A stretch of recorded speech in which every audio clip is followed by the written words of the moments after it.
নমস্কার বন্ধুরা, দেখো লটিয়া মাছ নিয়ে আবার রান্নাঘরে চলে এসেছি। আজকে লটিয়া মাছের গোটা তেল ঝালের রেসিপি তোমাদের দেখাবো। কোনো কিছু না মাখিয়ে শুধুমাত্র নুন আর হলুদ দিয়ে আমি এই মাছটাকে গোটা ভেজে তুলবো। তো কী করে করব চলো দেখতে থাকো। মাছটা আমি তো বাজার থেকে পুরো টাটকা নিয়ে এসেছি, ভালোই দেখতে পাচ্ছ। তো মাছটা ভালো করে ধুয়ে আমি নুন আর হলুদ মাখিয়ে নিয়েছি। তো কড়াইয়ে আমি বেশ কিছুটা তেল দিয়েছি। কড়াটা আমি প্রচণ্ড পরিমাণে একটু হিট করে নেব, আর কিছুই নয়। দেখতে পাচ্ছ কড়াটা যথেষ্ট পরিমাণে হিট হয়ে গেছে। এরপর মাছগুলোকে আমি একটা একটা করে আমি ছাড়িয়ে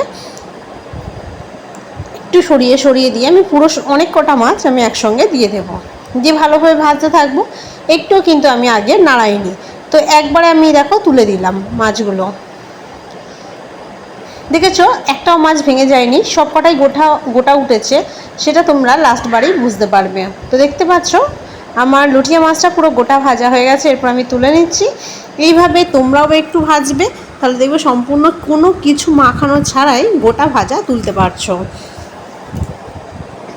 কড়াটা একটু জাস্ট হিট করতে হবে, আর কিছুই লাগবে না। তো এইভাবে দেখো আমি সব কটা মাছ ভেজে নিয়েছি।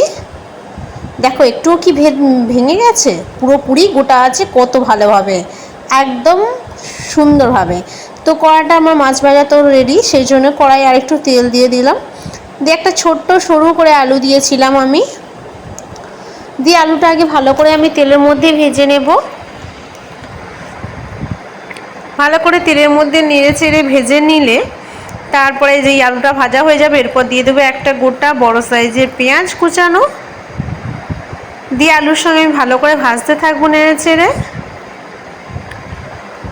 পেঁয়াজটা একটু মোটা সাইজে কেটেছি, সেই জন্য তেলের ওপর একটু ভালোভাবে একটু বেশিক্ষণ ধরে ভাজতে হবে। পেঁয়াজটা যখন তেলে ভাজা ভাজা হয়ে যাবে, তখন একটা খুব বড় সাইজের একটু টমেটো কেটে রেখেছিলাম, কারণ এই লটিয়া মাছে টমেটোটা ঝাল করতে গেলে একটু বেশি লাগে। এরপর দিয়ে দিচ্ছি আমি নুন। টমেটোটা একটু বেশি, তাই একটু বেশি নুন দিলাম। দিয়ে ভালো করে নেড়েচেড়ে আমি কষে নিচ্ছি। খুব ভালো করে কষে নিয়ে আমি দিয়ে দেবো কিছুটা রসুন বাটা। লটিয়া মাছের এই ঝাল করতে গেলে রসুন বাটা একদম স্কিপ করলে চলবে না, এটা দিতেই হবে আপনাদের। দিয়ে আরও ভালো করে এটা কষে নেব। এরপর দিয়ে দেবো দুটো কাঁচা লঙ্কা, কারণ এই ঝালটা যদি ভাতে মাখানো হয় আর এই কাঁচা লঙ্কা যদি একবার কেটে খাওয়া যায়, মারাত্মক সুন্দর লাগে খেতে।